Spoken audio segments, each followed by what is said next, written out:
Hey everyone, welcome back to the channel. If you're new here, hit that subscribe button and ring the bell because tonight we're diving into something deeply unsettling. We all have childhood memories, some sweet, some weird, and some that just don't sit right. This is one of those. It's a true story from when I was 10 years old. Growing up in a small town in Wisconsin in 2003, I'm sharing this because it stuck with me for over 20 years, and I still can't explain what happened. It's not a ghost story or some made-up tale, it's real and it's haunted me ever since.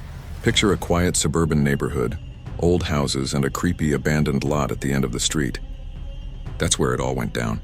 So grab a blanket, turn off the lights, and let's get into this disturbing childhood memory that still gives me chills. Our neighborhood was typical.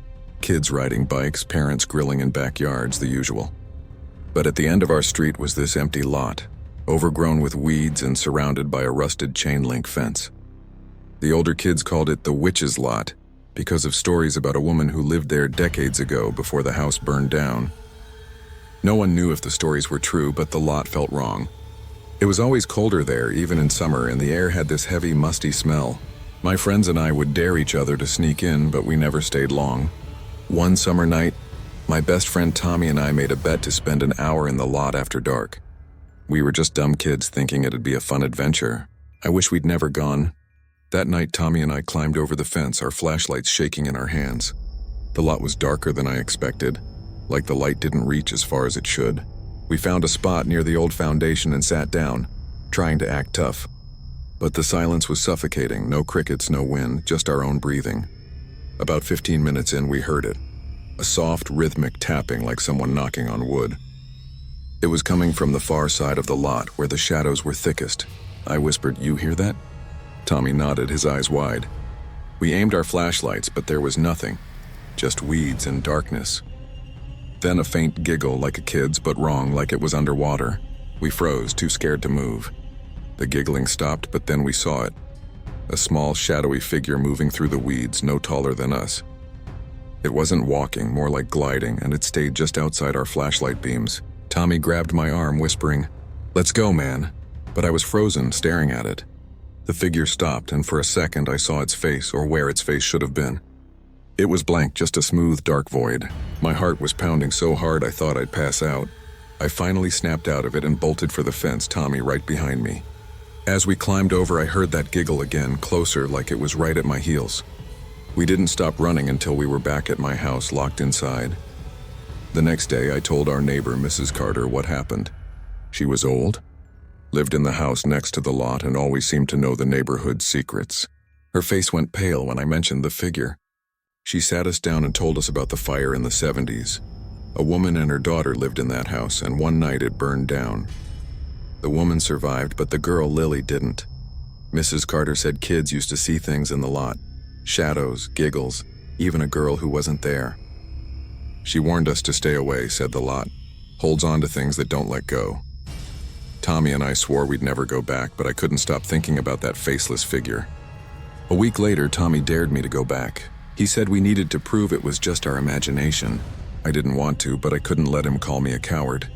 We went at dusk, flashlights in hand, hearts racing. The lot felt different this time. Colder, heavier, like it was waiting for us. We stood near the foundation, and that's when we saw it. A small, child-sized handprint in the dirt, fresh like it had just been made. Then the giggling started again, louder, coming from all directions. Our flashlights flickered, and the air got so cold we could see our breath. I whispered, "Tommy, we gotta go." But he was staring at something behind me. I turned, and there it was. The shadow child, closer now, its blank face inches from mine. We tried to run, but it was like the lot wouldn't let us leave. The fence seemed farther away, the weeds thicker, tripping us as we stumbled. The giggling turned into a high-pitched wail echoing in our heads. My flashlight died, and Tommy's wasn't much better. The shadow child was everywhere, behind us, beside us, always just out of reach. I felt something cold grab my ankle like a hand, and I fell screaming. Tommy pulled me up, and we kept running, tearing through the weeds. The wail got louder, and I swear I heard it say, "Stay with me." We finally reached the fence, climbed over, and collapsed on the sidewalk.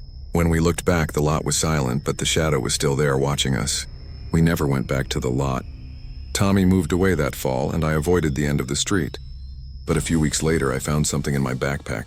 A small, charred doll, the kind a kid might play with. I hadn't put it there.